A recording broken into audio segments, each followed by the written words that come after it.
The jungle swallowed sound before it swallowed men.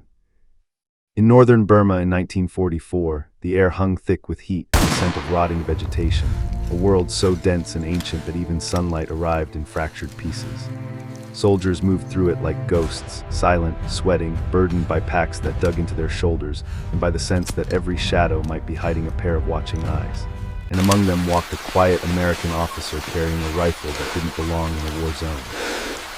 Not officially, not according to any ordnance list, not to any quartermaster's records.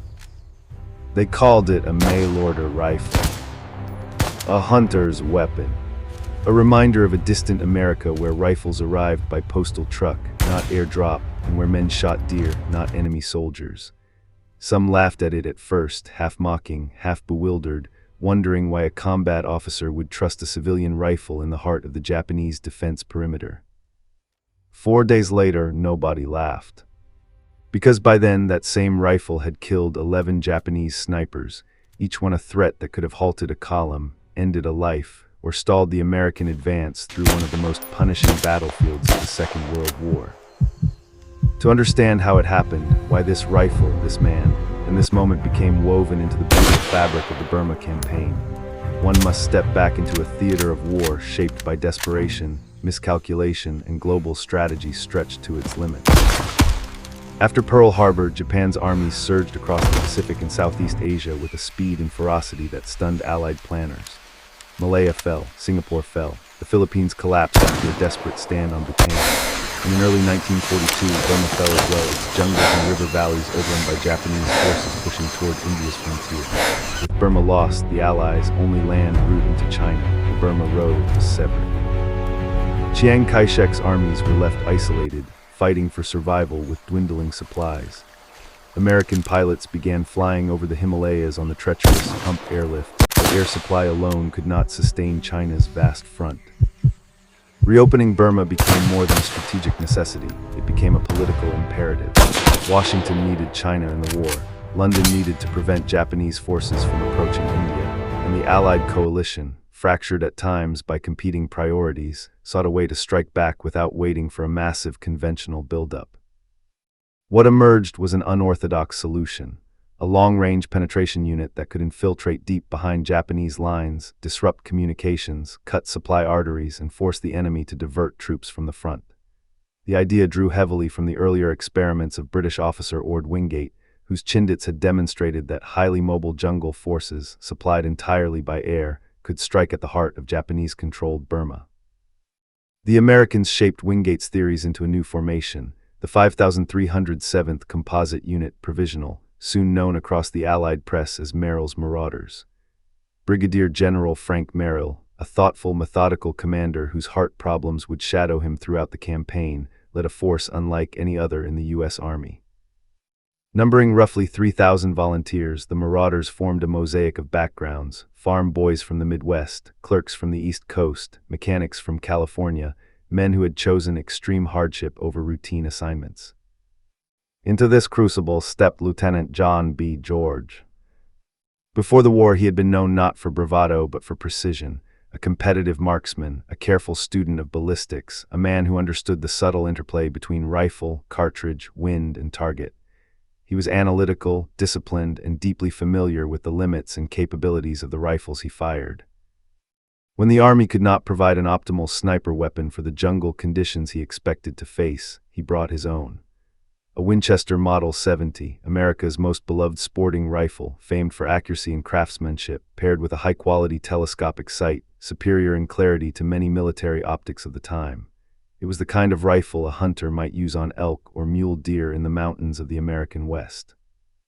It was not designed for war, but it was designed for precision, and in the coming months, precision would often mean survival. The Marauders crossed from India into Burma in February 1944, their packs heavy with supplies for a campaign that would push them well beyond the endurance of most infantry units.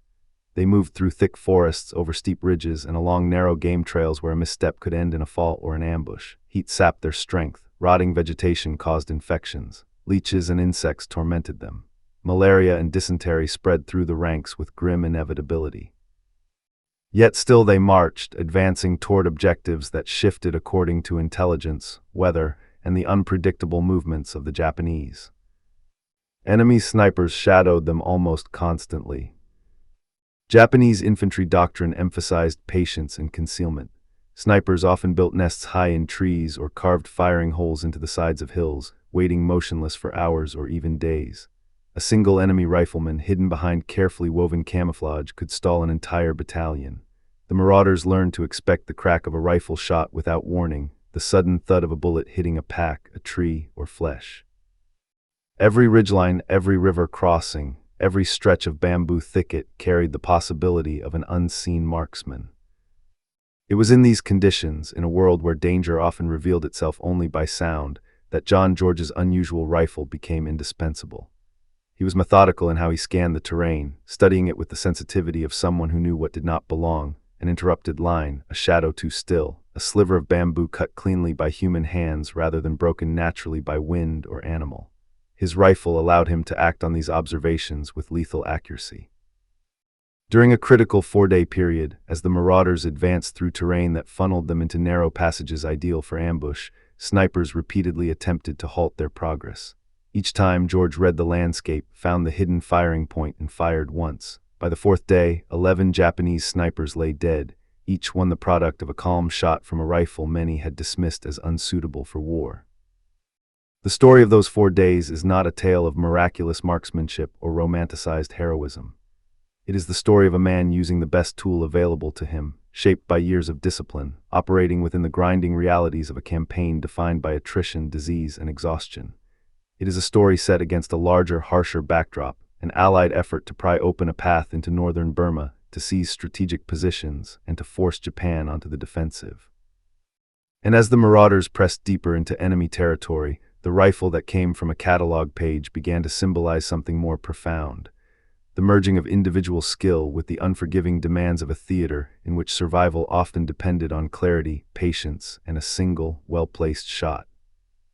That cut of clarity mattered in a campaign where confusion was the norm, where every map was an approximation and every trail could shift under the weight of monsoon rains. The marauders pressed forward, often without knowing exactly what awaited them on the next ridge or beyond the next bend in the river. Their mission was as fluid as the terrain they crossed: harass Japanese supply lines, seize key junctions, cut communications, and ultimately clear the way to Myitkyina, the strongest Japanese position in northern Burma and the gateway to reopening the supply route into China. The enemy understood this all too well. Japanese command in Burma placed immense value on defensive positions integrated with the land itself, positions chosen not for comfort but for the tactical advantage they offered. Hills became fortresses, valleys became kill zones. In the dense jungle, where sight lines were measured in yards rather than hundreds of yards, the sniper's bullet became a tactical equalizer. A single hidden marksman could stall an entire column long enough for reinforcements to reposition, or for an ambush to be sprung further along the path. This reality shaped the marauders' daily existence.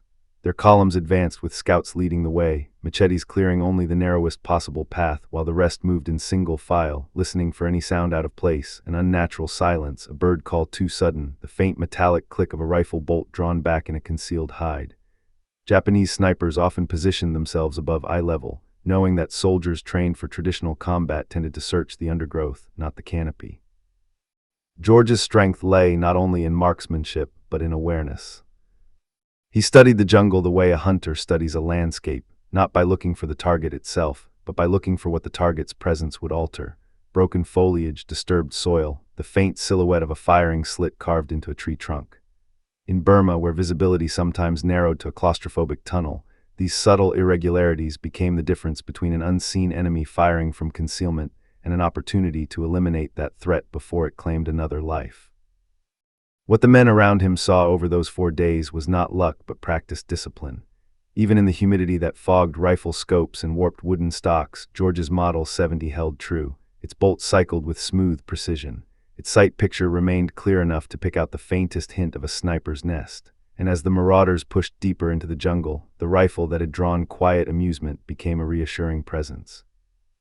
If the column held its breath after a sniper's shot, the moment of silence that followed was often broken not by panic, but by the sharp, decisive crack of George's rifle, a single shot, followed by the murmur among the men that the path ahead was clear again. These moments, repeated again and again, were threads in a much larger tapestry of endurance. The Marauders' campaign was defined by hardship that would break most units. They had no vehicles. Everything, food, ammunition, medical supplies, arrived by air, dropped from transport planes that navigated treacherous weather to reach crude jungle clearings marked by panels or smoke. Rations often arrived damaged or missing. Medical supplies were never enough. Men suffered from malaria, amoebic dysentery, typhus, and exhaustion. Feet rotted in damp boots. Uniforms disintegrated. Some men grew so lean that their belts wrapped around them twice. Yet morale held, not because conditions improved, but because each man understood the stakes. Their mission was not an isolated raid. It was part of a larger Allied strategy that depended on their movement. Every mile they advanced brought pressure on Japanese positions. Every supply line they cut forced enemy units to divert troops to protect the rear. Every foothold they seized brought the Allies closer to Myitkyina.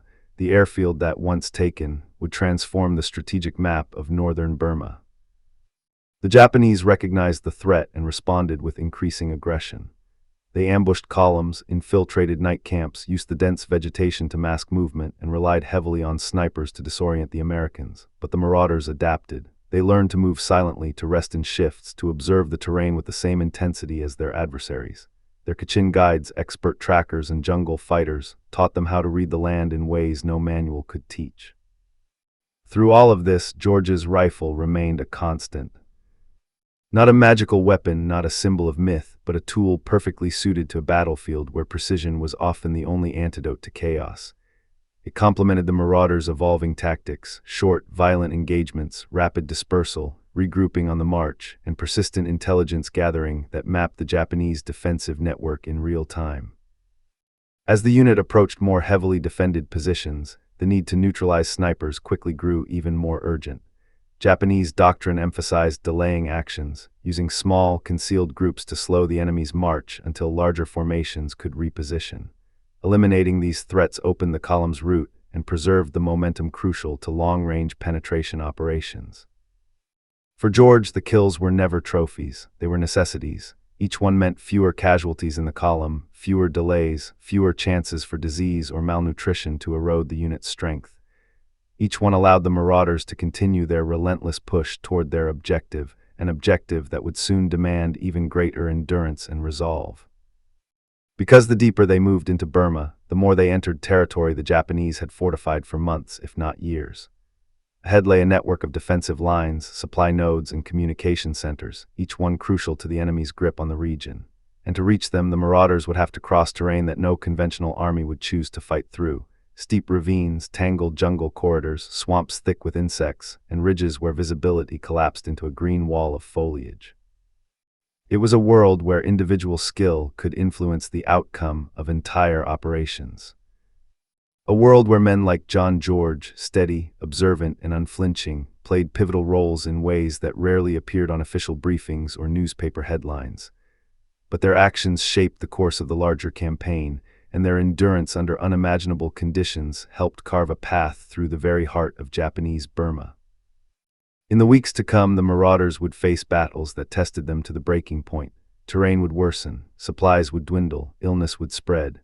And yet they would continue forward, each victory bought not by a single heroic act but by the accumulation of countless small ones. A scout spotting an ambush before it formed, a medic tending to a fevered soldier in the dark, a marksman firing a single shot that cleared the way for hundreds to advance. And always, somewhere within the column, was the quiet officer with the rifle from home, moving with purpose, scanning the trees, and preparing for the next threat that the jungle would reveal with only the faintest whisper. That faint whisper could come from anywhere. In the dense Burmese interior, sound played tricks even on experienced soldiers. A twig snapping might be a macaque leaping through the canopy, or it might be a Japanese scout signaling to a hidden firing team. Leaves rustling could be the wind or the breath of a soldier lying motionless under a layer of brush. Even silence had its meaning. When the jungle grew too still, the Marauders learned to slow their pace, tighten their formation, and prepare for the unseen. This environment shaped every decision the unit made as they pushed eastward. Their movements followed intelligence gathered through aerial reconnaissance, intercepted radio traffic, and most critically, the the guidance of the Kachin tribesmen who knew the trails, streams, and hidden approaches better than any map ever printed. The Kachin scouts were invaluable allies, masters of silent movement, experts in reading tracks and signs invisible to outsiders, and fierce opponents of the Japanese, whose occupation had inflicted suffering on their villages. The deeper the marauders moved, the more they relied on these local experts. It was often a Kachin who would tug at a sleeve and point to a detail almost imperceptible, a footprint partly filled with fresh mud, a set of cut vines too clean to be natural, the faint smell of extinguished cooking fires drifting through the undergrowth. Such clues indicated Japanese presence, sometimes days old, sometimes minutes. For the Japanese, the jungle was not just a battlefield but a weapon. Their infantry units had trained for years in infiltration tactics, using concealment, patience, and surprise as force multipliers. By 1944, many of the Japanese soldiers in Burma were seasoned veterans who understood precisely how to manipulate the terrain to their advantage. They constructed firing pits that blended seamlessly into the forest floor, built platforms high in trees wrapped in woven camouflage, and positioned themselves along bends in trails where the natural fold of the landscape hid any movement until targets were only yards away. It was into this hostile environment that the marauders' long-range penetration strategy was tested daily. Their survival depended on constant movement, unpredictable routes, and the ability to strike quickly before the Japanese could organize counterattacks. General Merrill and his staff understood that the unit's strength lay not in numbers. They were outnumbered across Burma by at least 4-1, but in agility and the ability to appear where the enemy least expected them. But agility came at a cost. The marauders marched nearly 80 miles in their first 2 weeks alone, often carrying loads that approached their body weight: rifles, ammunition, grenades, personal gear, rations, medical kits, radio equipment, demolition charges. Supply drops provided relief, but they also tethered the unit's movements to areas where aircraft could safely drop crates. Landing zones were carved out of the jungle with machetes, or they were improvised in riverbeds or small clearings where colored panels signaled the drop point. Even when the supplies arrived, they were often incomplete. Parachutes failed, crates broke open on impact, food spoiled quickly in the oppressive humidity. Sometimes the men retrieved only fragments, cans of rations dented and leaking, medical supplies soaked, ammunition scattered through the mud. Yet they adapted, rationing what they had and moving on before the Japanese could triangulate the location of the drop. In these conditions, weapons maintenance became as critical as food. Rifles rusted, ammunition corroded, lubricants washed away in the rain. The marauders carried fewer firearms than typical infantry units, relying heavily on individual discipline to keep their weapons functional. For George, the Model 70 required careful attention. Its tight tolerances and fine machining demanded far more meticulous cleaning than the rugged M1 Garand or the M1903 Springfield. But he maintained it with the same precision he brought to his marksmanship, knowing that even a slight degradation could cost him the clarity needed to pick out a sniper in the shadows. The rifle's performance over the 4 sniper-filled days had reshaped the men's attitudes. No longer an oddity, it became a quiet source of comfort. Whenever the column was pinned by a sudden shot from the trees or the hillside, someone would murmur that George had already moved into position, scanning the tree line with the calm focus of someone who saw the terrain differently from the rest. But that calmness was hard-won. The demands of jungle warfare ate away at the body and mind. Sleep came in broken pieces, interrupted by insects, rain, and the constant threat of infiltration. Japanese soldiers sometimes slipped through the perimeter at night, attacking with bayonets or grenades. The marauders responded by tightening their defensive circles, placing trip flares or improvising noisemakers from empty cans and branches. Yet even these precautions could not eliminate the unease of resting in a place where the enemy might be only a few yards away, hidden by leaves and darkness. Despite the hardship, the unit pressed on. By March, they were not only covering ground but shaping the enemy's movements. Japanese commanders grew increasingly frustrated by reports of American forces appearing deep behind their lines, cutting supply routes, attacking outposts, and then disappearing into the jungle before a counterattack could be organized. These disruptions forced Japan to divert troops from frontline positions, weakening their hold on key strongpoints and stretching their logistics thin. This pressure was most acutely felt along the Myitkyina axis, where Japanese forces relied on a network of pathways, river crossings, and small villages to move supplies north to their garrison at Myitkyina. The marauders targeted these arteries systematically, ambushing convoys, sabotaging bridges, and gathering intelligence from captured documents and local informants. Snipers became an increasingly common obstacle as the Japanese tightened their defensive net. They positioned skilled marksmen along likely American routes, hoping to slow the marauders' progress and sap their morale. But for every sniper that fired a shot, George was often able to find the telltale signature, a fleck of unnatural color, a pattern in the foliage that broke too neatly, or the subtle silhouette of a rifle barrel angled toward the trail. His ability to detect these threats became vital as the unit approached areas of stronger Japanese resistance. Ahead lay the most daunting stages of the campaign, zones where the enemy's defensive structures grew more complex, where supply lines ran through surprisingly well-built positions, and where the terrain funneled any attacking force into predictable avenues of approach. In such terrain, a single sniper could hold up a column for hours, even days, delaying operations that depended on tight coordination with other Allied efforts. Neutralizing these threats quickly kept the marauders moving and preserved what little strength they still possessed. And they would need that strength. Because the closer they came to their ultimate objective, the more it became clear that the campaign would not simply test their endurance, it would demand every last measure of it.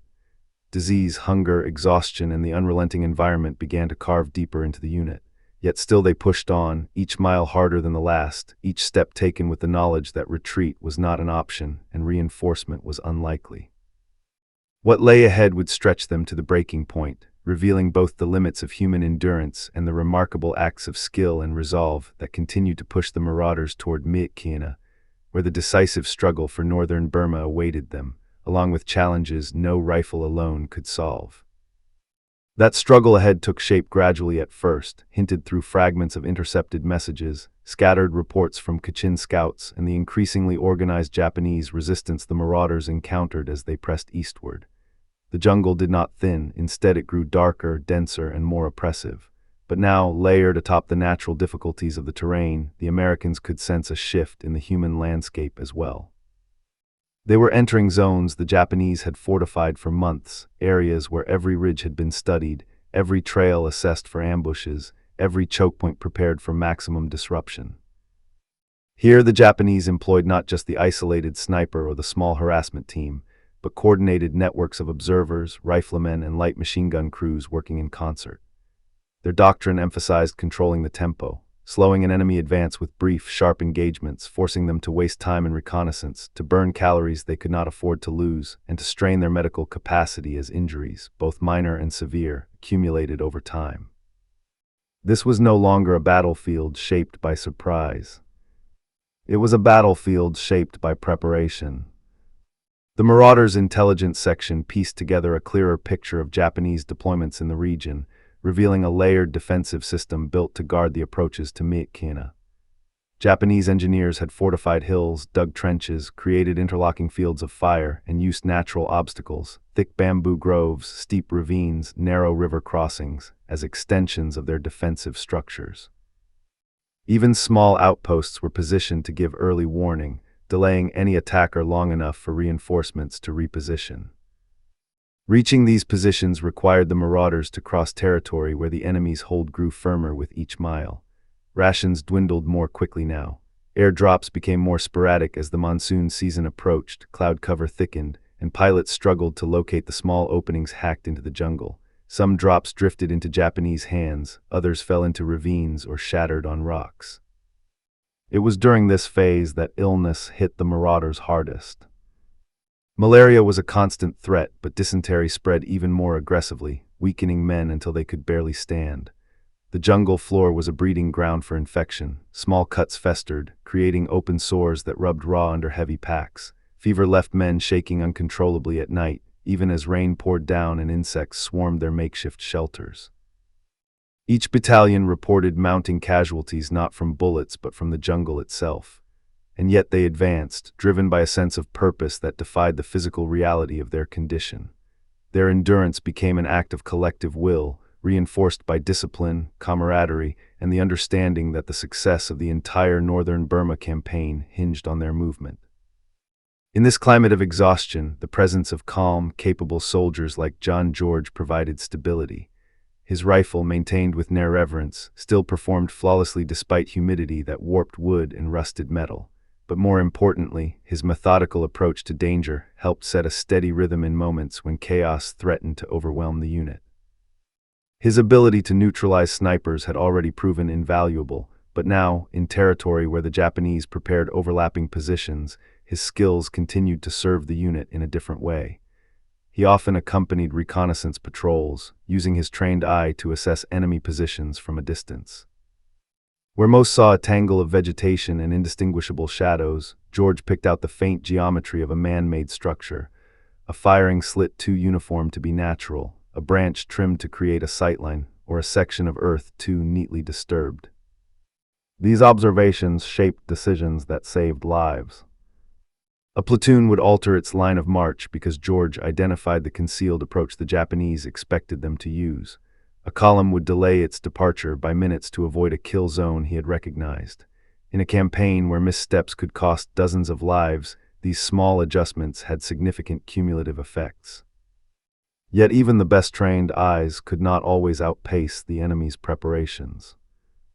One morning, after a night of rain that soaked every garment and turned the ground into a sucking mire, the lead elements of the marauders approached what appeared to be an abandoned position near a bend in a narrow river. The terrain forced the column into a tight formation.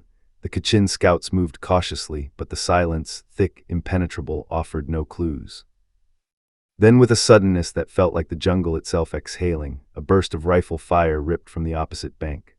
Japanese marksmen, hidden in pits and behind camouflaged logs, poured rounds into the exposed lead elements. Men dove for cover, slipping in mud, scrambling behind roots and boulders. The marauders returned fire, but the enemy's concealment was nearly perfect. The volume of fire was light, only a handful of rifles, but their precision forced an entire column to a halt. It was exactly the kind of situation designed to bleed an attacking force. A small delay here, an injury there, time slipping away while the sun moved overhead, and the chance of reinforcement by the Japanese grew. George moved forward slowly, choosing each step with care. He lay prone behind a fallen log, his Model 70 steady in his hands despite the slickness of the rain-soaked wood. Scanning the opposite bank, he sought not the sniper's face but the distortion, some fraction of a silhouette that betrayed the angle of a barrel or the outline of a firing slit. Minutes passed. The firefight sputtered, flared, and sputtered again. Then, in a small break in the foliage, George detected a pattern too rigid to be natural, a vertical line, partially obscured, barely distinguishable in the mosaic of brown and green.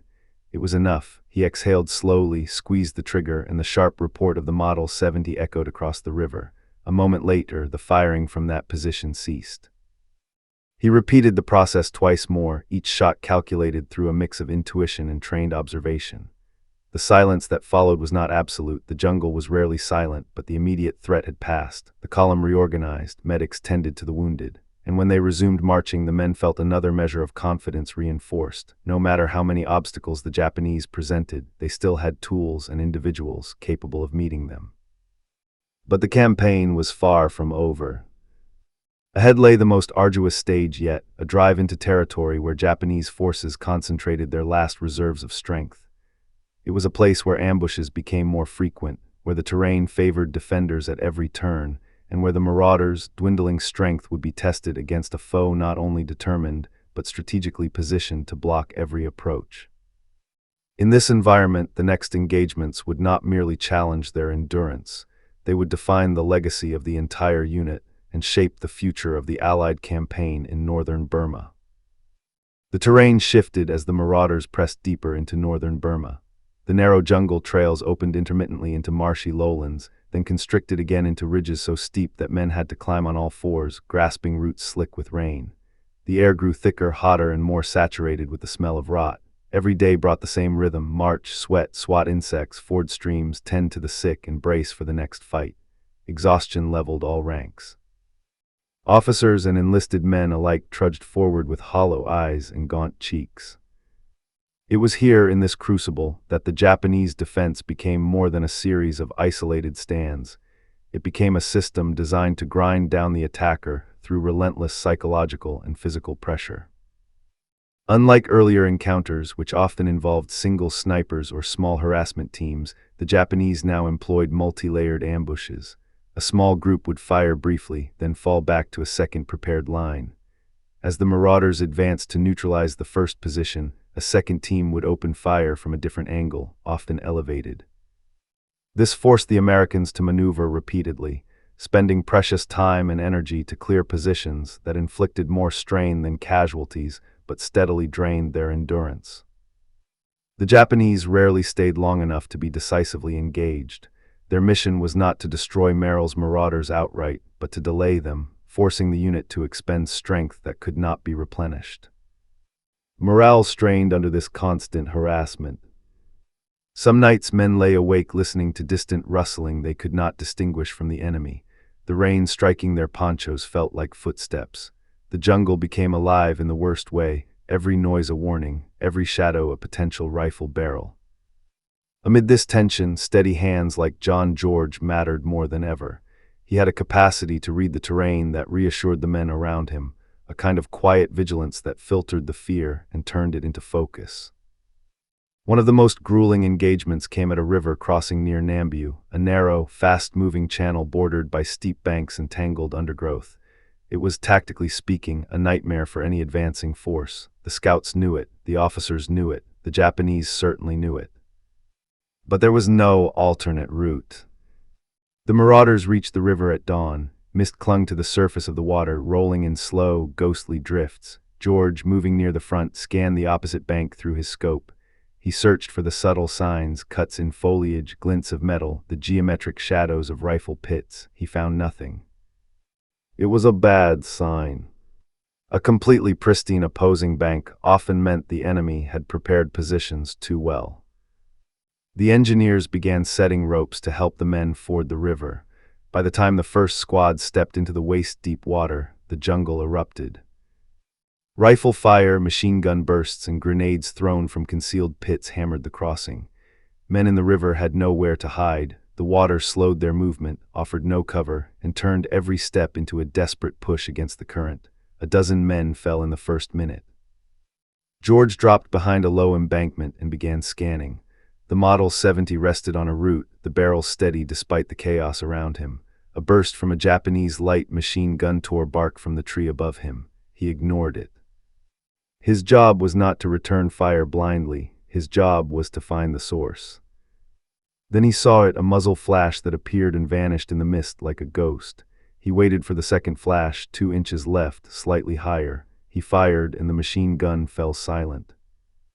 But there were more. A sniper hidden in a hollowed tree trunk sent a round that clipped the sleeve of George's jacket.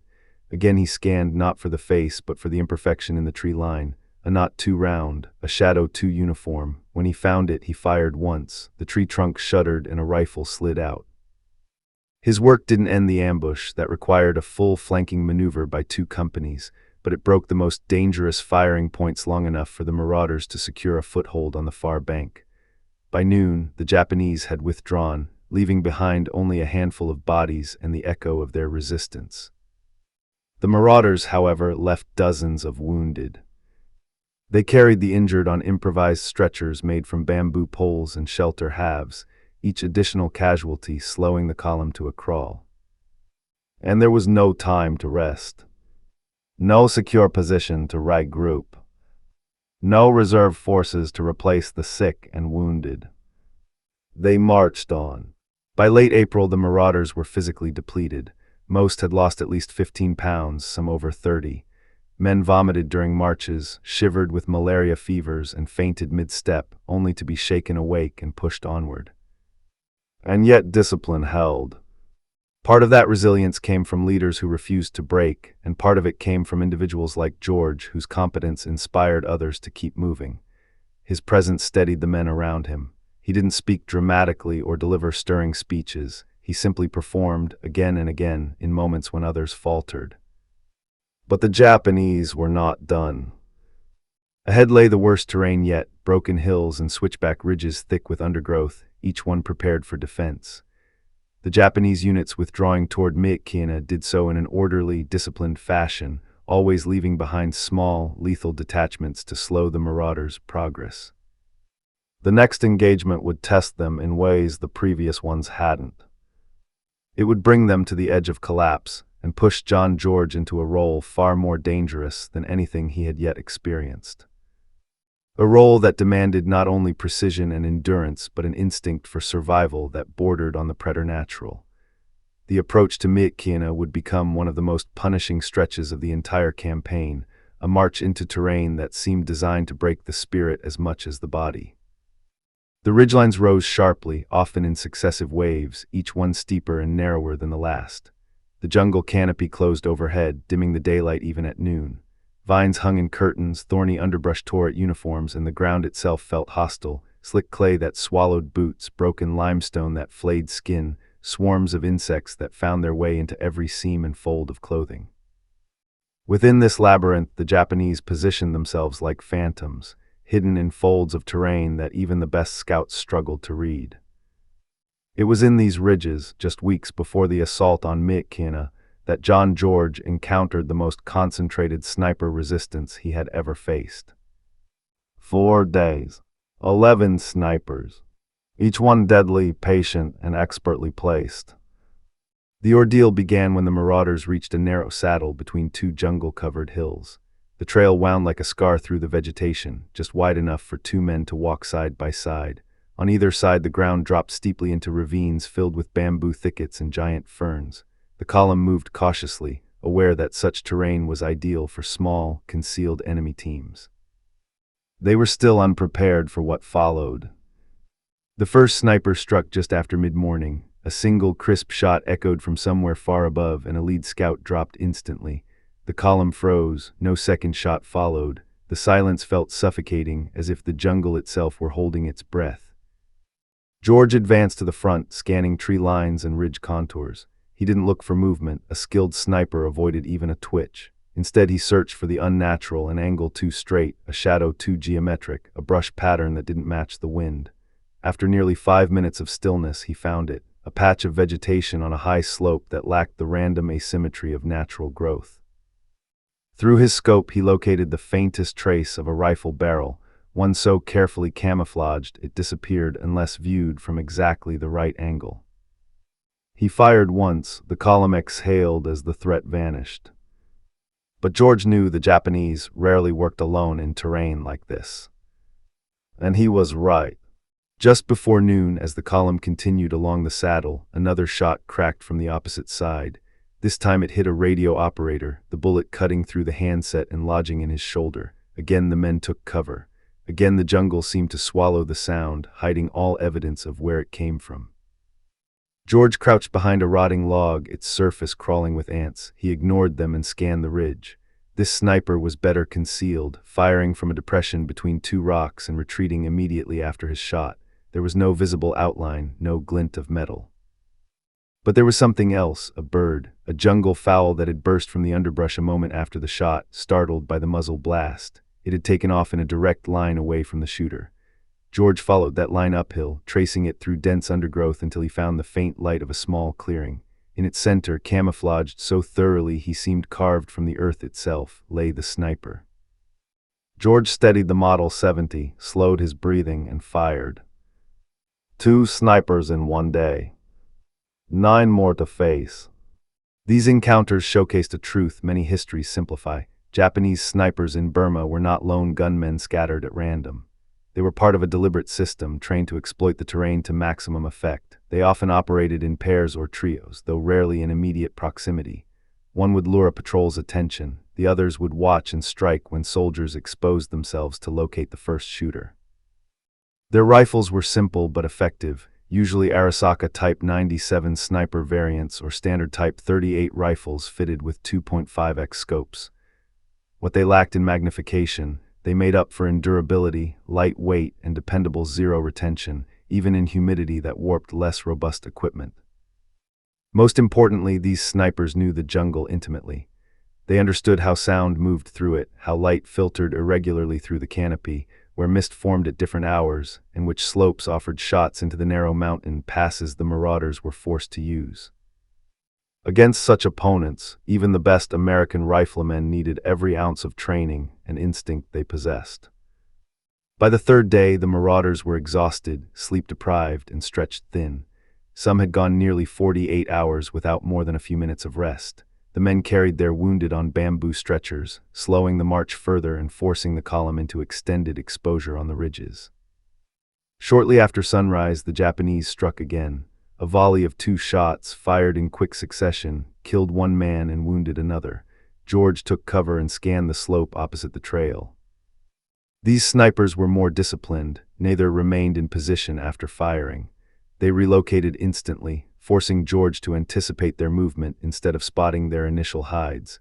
He watched the likely lines of retreat, focusing on narrow contours that offered cover from the trail while providing new firing angles.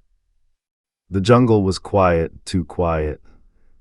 Then he saw it, not a target but an absence, a single palm frond that shifted slightly after the rest of the vegetation had settled from the shock of gunfire.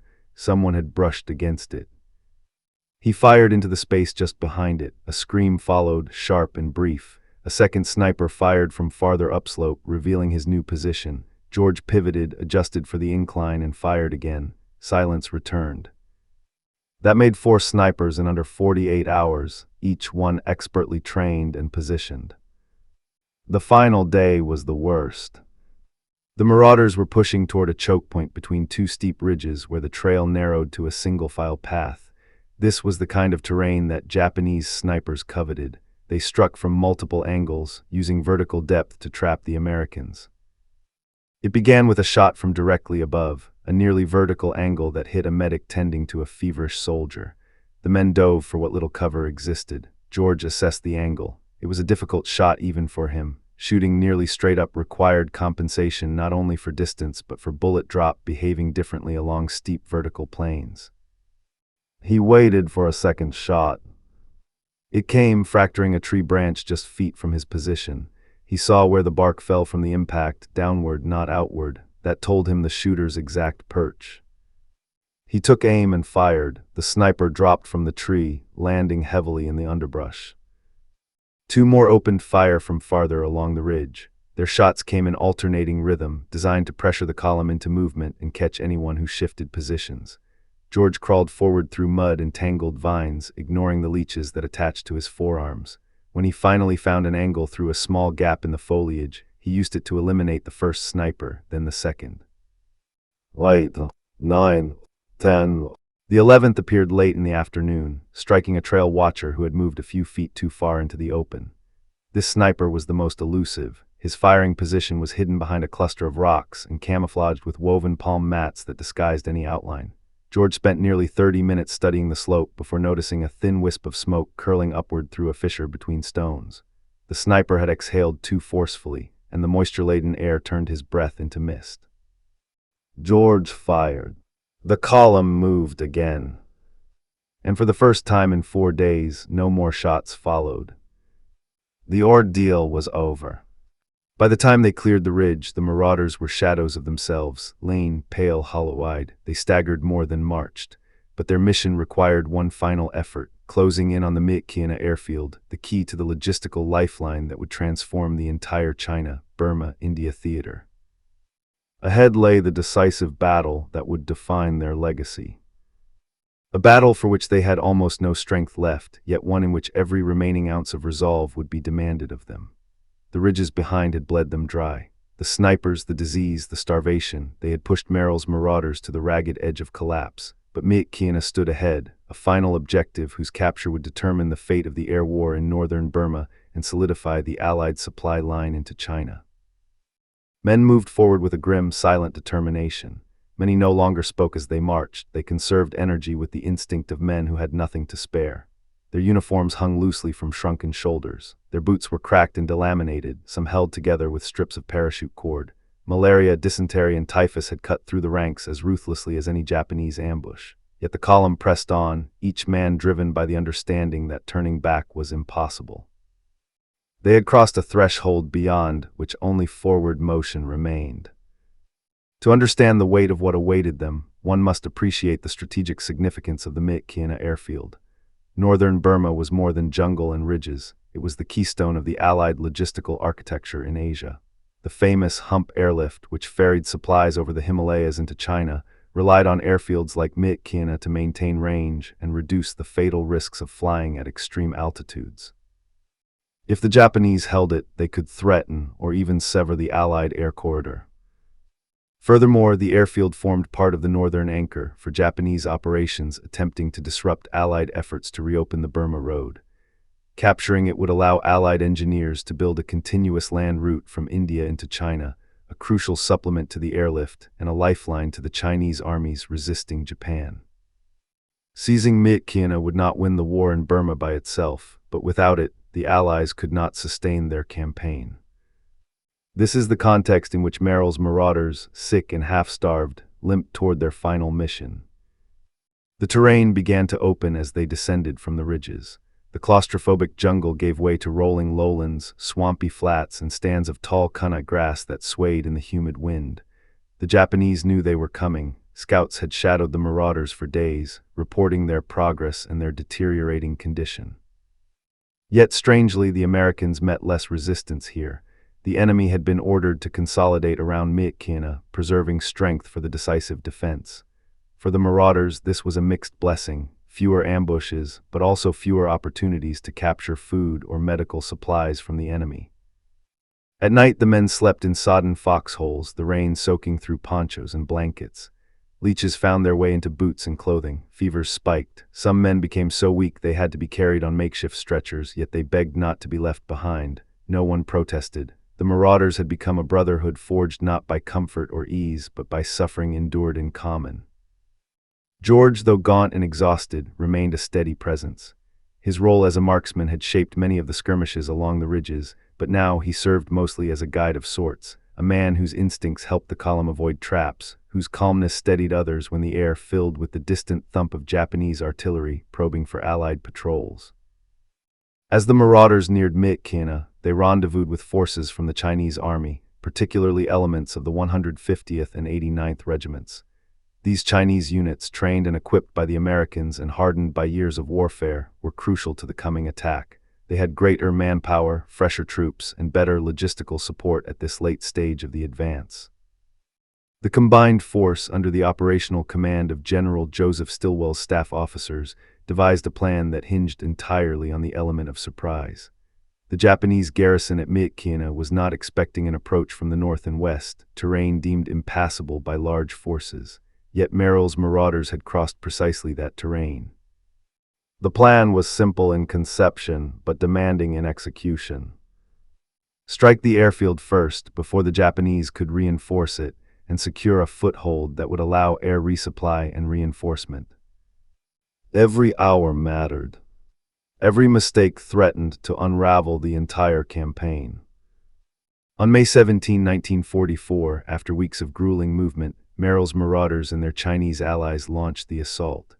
The approach began in pre-dawn darkness, the sky a dull mass of cloud and fading starlight.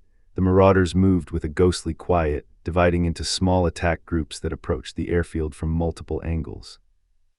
The Japanese, though alert, were caught off balance. Their defenses were oriented toward the more accessible routes, and the Americans appeared from directions they believed secure.